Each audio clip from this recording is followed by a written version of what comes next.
Welcome back to another episode of the Jays with Now podcast. I'm your host, Jade, and today we're going to be talking about the Indianapolis Colts and why don't sleep on them, why you should not sleep on this team going into the 2024 season. This is a unit that I believe is going to make noise, especially with their quarterback coming back from injury and Anthony Richardson. He missed a good portion of last year. And when your quarterback goes down, especially early on in the season like that, it's not going to be smooth sailing from there on out. Gardner Minshew stepped in and did what he could, and there were games where the Colts frankly should have won. One of them being against my Falcons, but they didn't. So now they're going into 2024, and I still think that this is a team that can go out there and make the playoffs. So and put people on notice. But before we get into that, make sure y'all hit that subscribe button right here on YouTube, right here on the page. Also check us out on all audio podcast platforms as well, and follow us on TikTok, Instagram, Twitter, Jace with Down Pod. Y'all know the deal.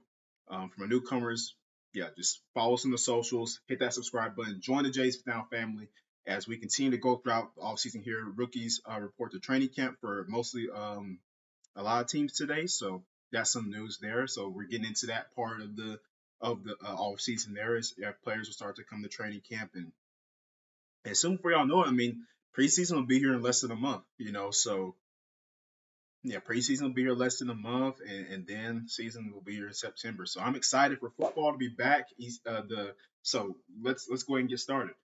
But yeah, Indianapolis Colts. So the Colts went 9-8 last year. Like I said, they drafted Anthony Richardson, who um,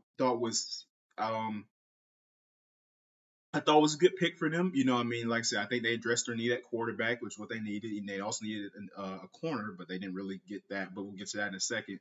Early on, as I like them to. But yeah, so they got Anthony Richardson, and for the first few weeks, he looked good. He looked decent. He was going out there and balling and running hard and all that type of stuff. What we expected that we would see out of him early on in his career. But overall, he went down with the injury and he missed the rest of the season after that. And Gardner Minshew, the journeyman, had to step in there. Former Eagle, former Jacksonville Jaguar. So Minshew Mania, right?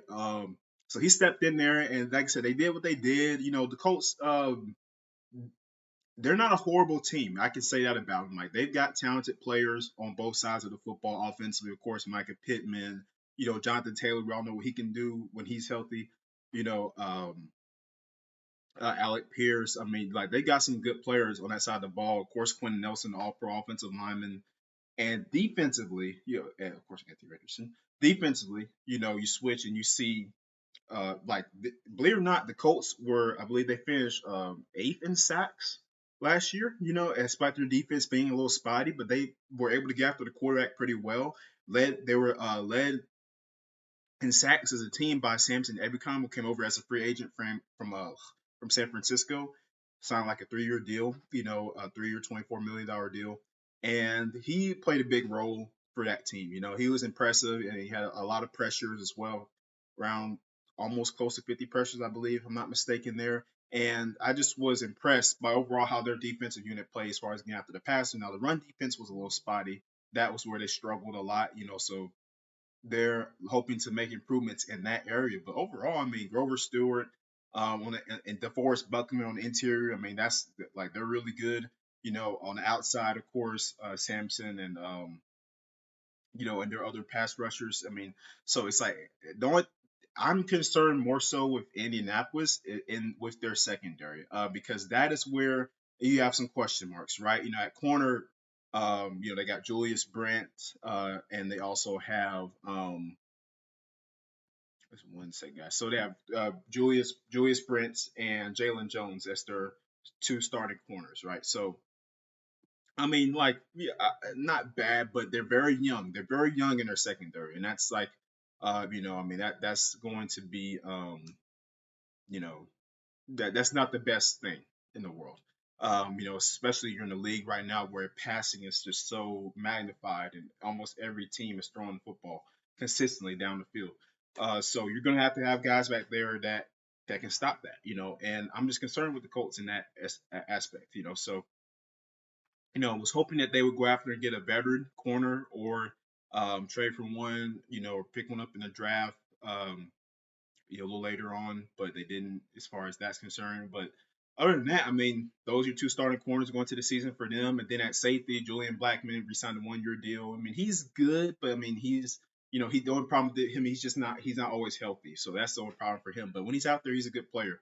And then at free safety, Nick Cross, Rodney Thomas expected to split reps there.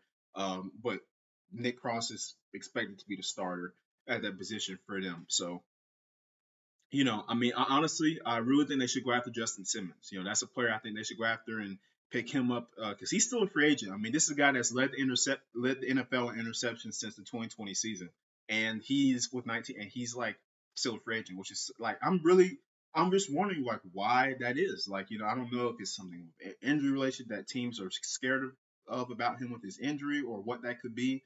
But he hasn't been picked up. I think it would be a great signing for the Colts defense if they could pick up Justin Simmons. So overall, I mean, in the AFC South with the Texans, like, and that's it. I mean, this is why I think the Colts like listen. If the Colts go out there and do it that we know they can do, like offensively, Anthony Richardson goes out there and plays his best football because he'll be healthy this year. They got Josh Downs, who was electric last year as a rookie. Micah Pittman, Alec Pierce. Like, I really like the Colts offense and Jonathan Taylor. So if everybody is healthy on there, if they can stay healthy for the majority of the year, this is a team that can go to the playoffs. They can come in.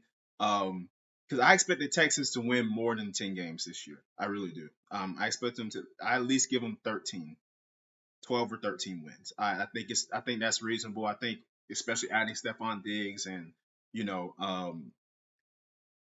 and Daniil Hunter, like in free agency, I mean, like, yeah, I think this team can win a lot more games than they did last year. And CJ Stroud is going to have a year under his belt, and we saw what he did last year. So, yeah, the Colts aren't going to win their division, absolutely not, as long as the Texans are in the picture. But they can still make it into the playoffs. I believe they can.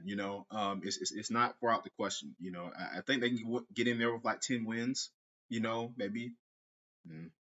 I won't say 11, but I'll say around 10 wins. I'll say around 10 wins. I think they can get in there. 10-7 is realistic for me for the Colts. I think they can get in there and maybe there'll be a wild card exit more likely than not. But I still think they can make it. It'll be a great experience for Anthony Richardson too.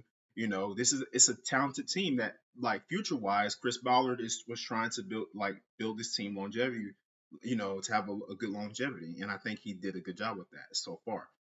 So we'll see what happens with them. But like I said, I mean, like I have the Colts making the playoffs this year. They're going to surprise a lot of people. They're one of my sleeper teams, because I'm a big fan of Anthony Richardson, and I think he's going to have a great year. Shane Steichen's a great head coach. He knows how to use his players and offensively, and Gus Bradley has got that defense playing well, and they just need to shore up a little in some other areas. Like I said, the run defense not too good, but they can shore up in those little areas. That this is a team that can make noise, and I believe that they're going to have a great season. It's just simply as said as that. But like I said, it's just you don't think of them. I mean, when you look at the AFC, of course you're gonna think the Chiefs and the Ravens and the Bengals and the Bills, even though nobody should have the Bills on the list right now because they're a train wreck. We'll have another video on that later. But like, and of course the Texans. But now you can slide in the Colts, like, because they have the quarterback for the future now. So you can slide them in there. And I think it's going to be a good battle in the AFC South between them and Houston for the next couple of years. Like Anthony Richardson and CJ Stroud, especially as Anthony becomes more polished as a passer, just as a player, prototypically, it's going to be some fun battles. So we shall see what happens there. But yeah, guys, don't sleep on Indianapolis Colts this year. They're going to do good. I'm having them going 10-7, making the playoffs this year. That's my prediction for Indy. So, yeah, I mean, like I said, that's going to pretty much wrap us up on the show today. But like I said, training camp starts today for a lot of rookies. So, we're getting to that part of the season. So make sure you guys stay up to date with what we're posting out here on Jay's Put Down. Follow us on the socials, on Twitter as well, and TikTok. And we will see you next time on the Jay's Put Down podcast. I'm your host, Jaden. Thank you for watching.